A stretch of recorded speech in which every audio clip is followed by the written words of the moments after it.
राजा कृष्णदेव राय के राज्य में चेलाराम नाम का एक व्यक्ति रहता था। वह राज्य में इस बात से प्रसिद्ध था कि अगर कोई सुबह सवेरे उसका चेहरा सबसे पहले देख ले तो उसे दिन भर खाने को कुछ नहीं मिलता था। लोग उसे मनहूस कहकर पुकारते थे। बेचारा चेलाराम इस बात से दुखी होता, लेकिन फिर भी अपने काम में लगा रहता। एक दिन यह बात राजा के कानों तक जा पहुंची। राजा इस बात को सुनकर बहुत उत्सुक हुए। वह जानना चाहते थे कि क्या चेलाराम सच में इतना मनहूस है। अपनी इस उत्सुकता को दूर करने के लिए उन्होंने चेलाराम को महल में हाजिर होने का बुलावा भेजा। दूसरी ओर चेलाराम इस बात से अनजान खुशी खुशी महल के लिए चल पड़ा। महल में पहुंचने पर जब राजा ने उसे देखा तो वे सोचने लगे कि यह चेलाराम तो दूसरों की भांति सामान्य प्रतीत होता है। यह कैसे दूसरे लोगों के लिए मनहूसियत का कारण हो सकता है। इस बात को परखने के लिए उन्होंने आदेश दिया कि चेलाराम को उनके शयन कक्ष के सामने वाले कमरे में ठहराया जाए। आदेशानुसार चेलाराम को राजा के कमरे के सामने वाले कमरे में ठहराया गया। महल के नरम बिस्तर, स्वादिष्ट खान पान व राजसी ठाठ बाट को देखकर चेलाराम बहुत खुश हुआ। उसने भरपेट खाना खाया और रात को जल्दी सो गया। अगली सुबह जल्द ही उसकी आंख खुल गई, लेकिन वह बिस्तर पर ही बैठा रहा। इतने में राजा कृष्णदेव राय उसे देखने के लिए कमरे में आए।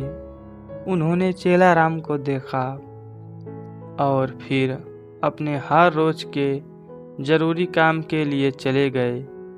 उस दिन संयोगवश ही राजा को सभा के लिए जल्दी जाना पड़ा, इसलिए उन्होंने सुबह का नाश्ता नहीं किया।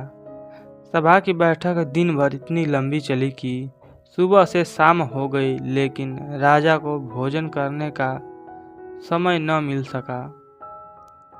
थके हारे भूखे राजा शाम को भोजन के लिए बैठे ही थे कि परोसे हुए खाने में मक्खी पड़ी देखकर उन्हें बहुत गुस्सा आया। वह उन्होंने भोजन न करने का निर्णय किया। भूख व थकान से राजा का बुरा हाल तो था ही, ऐसे गुस्से में आकर उन्होंने इस बात का दोषी चेलाराम को ठहराया। उन्होंने स्वीकार कर लिया कि वह एक मनहूस व्यक्ति है तथा जो भी सुबह सुबह उसका चेहरा देख ले तो उसे दिन भर अन्न का एक निवाला भी नसीब नहीं होता है। उन्होंने गुस्से में आकर चेलाराम को मृत्यु दंड की सजा सुनाई और कहा कि ऐसे व्यक्ति को राज्य में जीने का कोई अधिकार नहीं है। दोस्तों, जब यह बात चेलाराम को पता चली तो वह भागा भागा तेनालीराम के पास पहुंचा। उसे मालूम था कि इस सजा से उसे केवल तेनालीराम ही बचा सकते हैं। उसने उन्हें अपनी पूरी व्यवस्था सुनाई। तेनालीराम ने उसे आश्वासन दिया और कहा कि वह न डरे और जैसा वो कहते हैं बिल्कुल वैसा करे। अगले दिन ही फांसी के समय चेलाराम को लाया गया। उससे पूछा गया कि क्या उसकी कोई आखिरी इच्छा है। जवाब में चेलाराम ने कहा, हाँ, वह राजा समेत पूरी प्रजा के सामने कुछ कहने की अनुमति चाहता है। इतना सुनते ही सभा का ऐलान किया गया। जब चेलाराम सभा में पहुंचा तो राजा ने उससे पूछा, बोलो चेलाराम, तुम क्या कहने की अनुमति चाहते हो। चेलाराम बोला, महाराज, मैं केवल यह कहना चाहता हूँ कि अगर मैं इतना मनहूस हूँ कि जो कोई मुझे सुबह देख ले तो उसे दिन भर भोजन नसीब नहीं होता, तो आप भी मेरी तरह एक मनहूस हैं।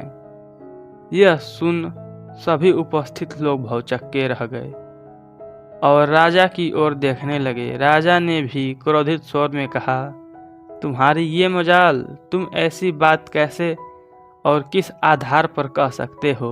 चेलाराम ने जवाब दिया, महाराज, उस दिन सुबह सुबह सबसे पहले मैंने भी आप ही का चेहरा देखा था और मुझे मृत्यु दंड की सज़ा मिली। इसका अर्थ तो ये हुआ कि आप भी मनहूस हैं। जो कोई सुबह सबसे पहले आपका चेहरा देख ले उसे मृत्यु दंड मिलना तय है। चेला राम की यह बात सुनकर महाराज का गुस्सा शांत हुआ और उन्हें एहसास हुआ कि चेला राम निर्दोष है। उन्होंने शीघ्र ही उसे रिहा करने का आदेश दिया और उससे माफ़ी मांगी। उन्होंने चेला राम से पूछा कि उसे ऐसा कहने के लिए किसने कहा था।